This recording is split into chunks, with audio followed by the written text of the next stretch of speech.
एक महत्त्वाची घडामोड हैदराबाद गॅझेटियर संदर्भात काढलेल्या जीआर विरोधात भुजबळांनी कोर्टात जाण्याची तयारी दर्शवली। सोमवार किंवा मंगळवारी कोर्टात जाण्याचा विचार असल्याचं भुजबळ म्हणाले। उपोषण, मोर्चा आणि जीआर फाडून निदर्शनं करणं थांबवा असं आवाहनही भुजबळांनी ओबीसी नेत्यांना केलंय।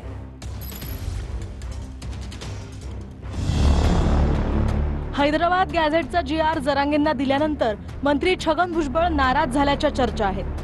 त्यामुळे मंत्री छगन भुजबळांनी मंत्रिमंडळ बैठकीवर बहिष्कार घातला। कोणत्याही जातीला दुसऱ्या जातीत टाकण्याचा अधिकार सरकारला नसल्याचं यावेळी भुजबळ म्हणाले। शासन निर्णयामध्ये असलेली काही वाक्य, काही शब्द याबद्दल निश्चितपणे अजूनही संभ्रम आहे। कायदे तज्ञ आहेत, वकील आहेत, त्यांना हे सर्व कागदपत्र देऊन त्यांच्याशी चर्चा करून कदाचित सोमवार मंगळवारपर्यंत, कारण आता उद्या 1-2 दिवस गेले की आता गणपती आणि विसर्जन आणि रविवार वगैरे आहे, तर कोर्टात, हायकोर्टात जर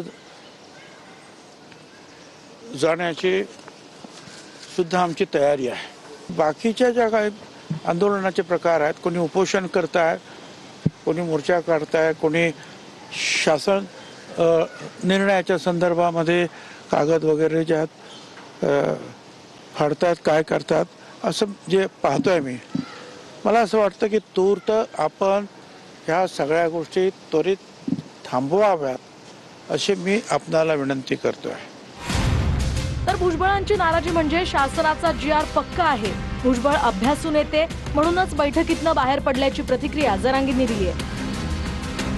जीआर जर खोटा असता, मराठ्याचं हित याच्यात नसतं, छगन भुजबळ बैठकीला जाणार नाहीये, जीआर काढला म्हणून तो नाराज आहे, बैठकीवर त्यांनी बहिष्कार टाकला, याचा अर्थ असा होतो हा जीआर पक्का आहे। भुजबळ साहेब हे नेहमी ओबीसी आरक्षणाच्या बाबतीमध्ये भूमिका घेत आलेले आहेत आणि अशा भूमिका घेण्यामुळे त्यांना किंमतही मोजावी लागलेली आहे।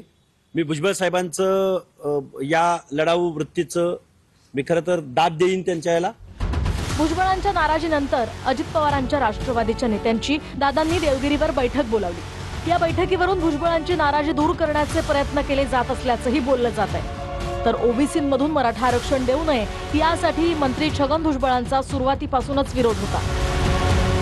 त्यामध्ये सरकारनं कुणबींसंदर्भात थेट जीआर काढलाय। सरकारनं दिलेल्या जीआरच्या विरोधात अनेक जण कोर्टात जाणार असल्याचंही बोललं जात आहे। दरम्यान ओबीसींच्या आरक्षणाला धक्का नाही, त्यामुळे गैरसमज नको असं विखे पाटीलही म्हणाले। जी मागे सरकारची भूमिका त्यांनी आजही सांगितलं पाहिजे की कुठेही ओबीसीच्या आरक्षणाला यामुळे धक्का लागणार नाही, आणि त्यामुळे विनाकारण त्यासाठी गैरसमज करून घेण्यापेक्षा मला वाटतं जे वास्तव आहे ते आपण स्वीकारलं पाहिजे। पूर्ण मंत्रिमंडळाला विश्वासात घेऊनच हा निर्णय घेण्यात आलेला आहे, सगळ्यांनाच सोबत घेऊन निर्णय घेण्यात आलेला आहे। महाराष्ट्राचे मंत्री श्री छगन भुजबळ साहेब फुले शाहू आंबेडकरी विचाराचे ते भाष्यकार आहेत। त्यांनी आपल्या माध्यमातून समजतंय की आजच्या मंत्रिमंडळ बैठकीतून सभात्याग केलेला आहे किंवा आजच्या मंत्रिमंडळ बैठकीत ते असणार नाही।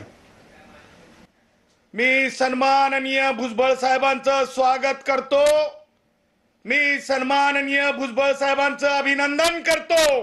भुजबळ साहेब हे मंत्रिमंडळातील ज्येष्ठ आमचे सहकारी आहेत, ते मंत्रिमंडळ बैठकीला का नव्हते याची मला अजिबात कल्पना नाही। त्यांच्याशी चर्चा करून मी नक्की तुम्हाला सांगेन। एक भूमिका वारंवार स्पष्ट राहिली राष्ट्रवादी काँग्रेस पक्षाची सुद्धा की मराठा समाजाला आरक्षण मिळालं पाहिजे, परंतु ओबीसीच्या आरक्षणाला धक्का न लागता ओबीसीच्या आरक्षणावरती काय परिणाम होणार आहे याचा संदर्भातला ते अभ्यास जरूर करत असतील।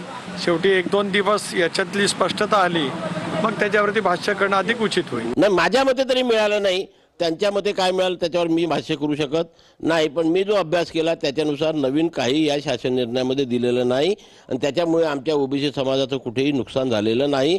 नाही तर आमच्या 14 मागण्या आहेत, 14 मागण्या, उर्वरित मागण्यांवर सरकारसोबत चर्चा करून त्याबाबत सरकार जो आम्हाला निर्णय देईल तो, त्यामुळे त्या निर्णयाने जर आम्ही समाधानी झालो तर आम्ही आमचं आंदोलन सुद्धा मागे घेऊ।